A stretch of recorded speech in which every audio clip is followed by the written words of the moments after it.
अस्सलाम वालेकुम, मैं हूं अनीला इबासी। आप देख रहे हैं मेरा यूट्यूब और फेसबुक पेज। कराची में बलोच कॉलोनी में संगदिल औरत ने, जो संगदिल बीवी थी, उसने अपने शौहर को मोटरसाइकिल पर जाते हुए उसका गला काट दिया। दोनों मियाँ बीवी रात का खाना खाने डिनर के लिए गए और वापसी पर आते हुए बीवी ने अपने शौहर की तेज ब्लेड के साथ उसकी गर्दन पर ब्लेड चला दिया, उसकी गर्दन पर कातलाना हमला किया, उसकी गर्दन काट दी। लेकिन जैसे उसकी गर्दन काटी तो वो नीचे गिरा, और नीचे गिरा तो बहुत से लोग जमा हो गए, और लोग जब जमा हुए तो बीवी ने खुद पर भी हमला किया, खुद को भी काटा वगैरह, खुद भी सुसाइड अटेम्प्ट करने की कोशिश की। लेकिन क्योंकि लोग जो है जल्दी पहुंच गए थे, इसलिए जल्दी से उन्हें हॉस्पिटल लेके गया। पुलिस को कॉल की गई और पुलिस आई और उसके बाद उन्हें हॉस्पिटल लेके गए और वहाँ पर उनका ट्रीटमेंट जारी हुआ। तो दोनों खतरे से बाहर हैं, लेकिन जो शौहर था उसे ज़्यादा ज़ख्म आया क्योंकि उसके बहुत ज़्यादा गर्दन पर कट के निशान थे। अगर एक दो दफ़ा और अगर चलाती वो ब्लेड तो वो उसकी डेथ हो जानी थी। लेकिन ऐसा क्या रीज़न आई कि एक जो बीवी है वो चलते हुए बाइक पर उस पर अपने शौहर पर इस तरह कातलाना हमला करे? इसके पीछे क्या रीज़न है?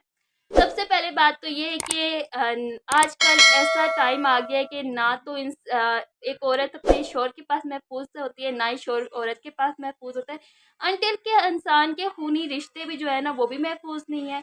ऐसी क्या वजूहत है? सबसे पहली वजूहत तो ये है कि हमने इस्लाम को छोड़ दिया, हम इस्लाम से दूर चले गए इसलिए। और यही वाक़या है कि इसमें भी जो रीज़न सामने आई है वो भी मैं आपसे शेयर करती हूँ। जब पुलिस को कॉल की जाती है, पुलिस आती है, इन दोनों को हॉस्पिटल लेके जाती है, वहाँ पे इनके ट्रीटमेंट चलता है।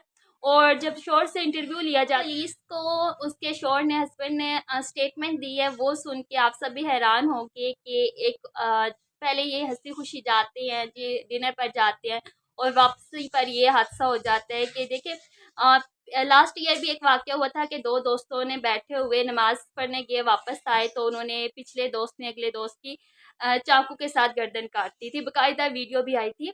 लेकिन ऐसे क्या वजूहत बन जाती हैं जिसकी वजह से इस तरह के वाक़यात पेश आते हैं? तो स्टेटमेंट पहले सुन लिया आप, उसके हस्बैंड ने दी है कि मेरी बीवी को इस वजह से गुस्सा आ गया था, या उसके अंदर इस वजह से इतना ज़्यादा गुस्सा था, इसका मुझे भी इल्म नहीं था कि मैं दूसरी शादी करना चाहता था। तो इसलिए दूसरी शादी की वजह से उसने गुस्से में आकर मेरे ऊपर कातलाना हमला किया, और उनके बच्चे भी हैं। उस औरत ने ये नहीं सोचा कि मैं चलो शौहर को तो मार दूँगी, कत्ल कर दूँगी, बाकी पीछे मेरा क्या होगा, या मुझे जेल होगी तो बच्चों का क्या होगा, उसने ये भी नहीं सोचा। बस गुस्से की हालत में ना हो जाता है ऐसे। लेकिन मैं कहती हूँ मर्द जो होता है उसे दो शादियाँ करने की, 4 शादियाँ करने की भी इस्लाम ने परमिशन दी हुई है। लेकिन उसके भी कुछ ना कुछ रीज़न होते हैं, वो भी आगे आगे जाके मैं आपसे शेयर करूँगी।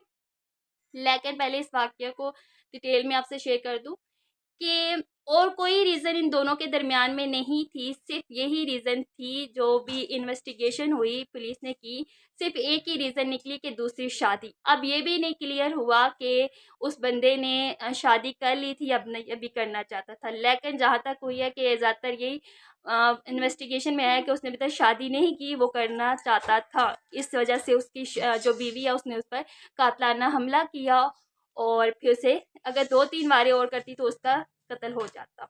जो खातून है, इसके हस्बैंड के नाम की दर्ज हुई है, उसकी मदय्यत में ये केस जो है वो दर्ज भी हो गया है, और इस औरत को पुलिस ने रिमांड लेके जेल भी मुंतकिल कर दिया, और अभी सारी इन्वेस्टिगेशन होगी।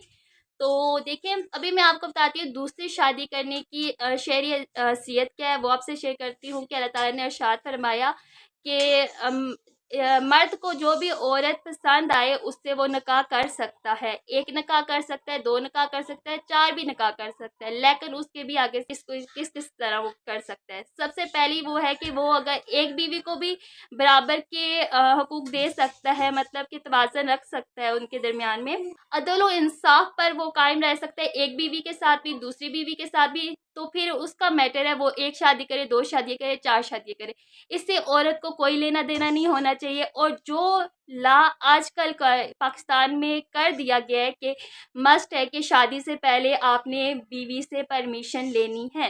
लेकिन अगर शरई हैसियत से देखा जाए तो बीवी की जो होती है इजाज़त, वो मस्ट नहीं है। اسلام نے نہیں کہا کہ آپ نے بیوی سے پرمیشن لینا ہے. ویسے کوئی بھی عورت ایسی نہیں ہے کہ وہ آپ کو پرمیشن دے گی کہ آپ دوسری شادی کر لیں, تو آگے سے ساری پھوڑیں گی, تو اس طرح قتل ہی ہوں گے. تو گورنمنٹ کو بھی چاہیے ایک اچھے اقدامات کرے, وہ لا لے کے آئیں جس کے ساتھ کچھ نہ کچھ بہتری آئے. تو اس طرح تو قتل ہی ہوتے رہیں گے نا. جب ایک مرد کو اگر کوئی لڑکی پسند آ جاتی ہے, اس سے نکاح کرنا چاہتا ہے, تو وہ پھر جب بیوی سے پرمیشن لے کر وہ اسے اجازت نہیں دے گی, تو اس طرح پھر جو ہے نا تعلقات خراب ہو. ہماری گورنمنٹ کو چاہیے کہ وہ ایٹ اے ٹائم 3 طلاقیں دینے پر جرمانہ رکھے, سزا رکھے. اس طرح یہ ہے کہ جو طلاق کی شرح وہ کم ہو جائیں گی. ایٹ اے ٹائم اگر کسی بھی شوہر نے 3 طلاق ایٹ اے ٹائم دے دی, تو اسے اتنی سزا ہوگی, اتنا جرمانہ ہوگا. یہ ہے کہ پھر انسان کو ایک طلاق دی, اس کے بعد کچھ ٹائم یہ ہے کہ ڈسٹنس آ جائے گا, تو پھر یہ ہے کہ دونوں میاں بیوی کے درمیان میں ہو جائے گا, صلح نامہ ہو جائے گا, یا رشتے جو ہیں وہ اچھے ہو جائیں گے. تو اسی طرح یہ کہ میں تو اس چیز کی ایگری نہیں کرتی کہ جو قانون جو لا یہ ہوا ہے کہ آپ نے شادی سے پہلے جو ہے مسٹ ہے کہ اپنی پہلی بیوی سے یا دوسری بیوی سے جو ہے, اگر آپ تیسری کر رہے ہیں تو پہلی 2 بیویوں سے آپ نے اجازت لینی ہے. کیونکہ میں خود ایک لڑکی ہوں, مجھے بھی پتہ ہے کہ کبھی بھی آپ جا کے اپنی بیوی کو بولیں گے کہ میں دوسری شادی کر رہا ہوں تو مجھے اجازت دو, وہ کبھی بھی نہیں دے گی. اور اسی طرح کی واقعات ہوتے رہیں گے. یہ لاسٹ ایئر بھی ایک دفعہ ہوا تھا کہ جب ایک مرد نے دوسری شادی کری تھی, تو پھر جب وہ پہلی بیوی کے پاس گیا تھا تو اس نے اس پر قاتلانہ حملہ کیا تھا, اور وہ چیزیں میں آپ کو بتا بھی نہیں سکتی اس نے کیا کیا اس شوہر کے ساتھ کیا تھا. تو خیر دیکھیں, جب ہماری اسلام نے ہمیں ایک شرعی حیثیت بتا دی ہے کہ ایٹ اے ٹائم ایک وقت میں وہ 3 نکاح بھی کر سکتا ہے, 4 نکاح بھی کر سکتا ہے, لیکن اس کی یہ شرط رہتی ہے کہ وہ سب کے درمیان, سب کے مابین ایک جیسا توازن رکھے, ایک انصاف رکھے, عدل و انصاف رکھے, اور ان سب کے جو حق ہیں وہ ایک جیسے رکھے. یہ نہیں ہے کہ اگر آپ نے دوسری شادی کر لی تو شادی کرنے کے بعد, نکاح کرنے کے بعد آپ کو پہلی بیوی کی طرف سے یا اس کی فیملی کی طرف سے دباؤ ہو کہ اگر تم نے اسے نہ چھوڑا تو ہم تمہیں گولی مار دیں گے, یہ کریں گے, وہ کریں گے, تم دوسری بیوی کو چھوڑ دو, اس کے حق پورے نہ کرو.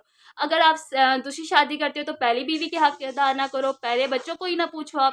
یہ چیز غلط ہے, تو اس میں آپ کو آخرت میں جواب دہی بھی ہونی پڑے گی. تو اس لیے میں نے آج اس ٹاپک پر آپ سے اس بارے میں باتیں کی, دوسری شادی کے بارے میں, کیونکہ آج کل بہت سے واقعات ہو رہے ہیں اس وجہ سے. تو ابھی دیکھیں جیسے یہ والا قتل ہوا, لاسٹ ایئر بھی ایک قتل ہوا تھا اس طرح, اور ہزاروں قتل ابھی بھی ہو رہے ہیں دوسری شادی کی اس پر. تو اس لیے میں نے اپنا پوائنٹ آف ویو آپ سے شیئر کیا کہ یہ نہیں ہے کہ آپ سب مجھے کمنٹ سیکشن میں جا کے ساری لڑکیاں جو ہیں, بیویاں جو ہیں, وہ مجھے گالیاں دینے لگ جائیں. لیکن ہمیں اسلامک جو اسٹڈیز ہیں انہیں کرنی چاہیے, اسلام کو فالو کرنا چاہیے, اور دل کو بڑا کرنا چاہیے اگر آپ کے ہسبینڈ وغیرہ ایسے کام کرتے ہیں. اگر تو وہ آپ کے حقوق بھی دیتے ہیں, آپ کے بچوں کے حقوق بھی دیتے ہیں, دین آپ کو کوئی بھی وہ نہیں ہونا چاہیے اگر آپ کے سارے حقوق وہ شہری حقوق پورے کر رہا ہے. اگر تو وہ نہیں کر رہا, دین آپ کو کھلا وہ اجازت ہے, آپ اس کے ساتھ بہت اسٹرکٹلی آپ پیش آئیں ان کے ساتھ. تو ایسے مردوں کے ساتھ جو ایک بیوی کے حقوق نہیں دے سکتے تو دوسری اور تیسری کرنے کے چکروں میں ہوتے ہیں, ان کے ساتھ تو اسٹرکٹلی ہونا چاہیے, قانون کو بھی چاہیے. تو آپ ہر قدم لیں, لیکن اگر وہ آپ کو شہری حقوق دے رہے ہیں, آپ کے بچوں کو دے رہے ہیں, سارے کچھ پورے کریں, دین آپ کو کوئی بھی مسئلہ نہیں ہونا چاہیے. تو ملتے ہیں ایک نئی ویڈیو کے ساتھ, تب تک کے لیے اپنا بہت سا خیال رکھیں, دعاؤں میں یاد رکھیے گا. خدا حافظ.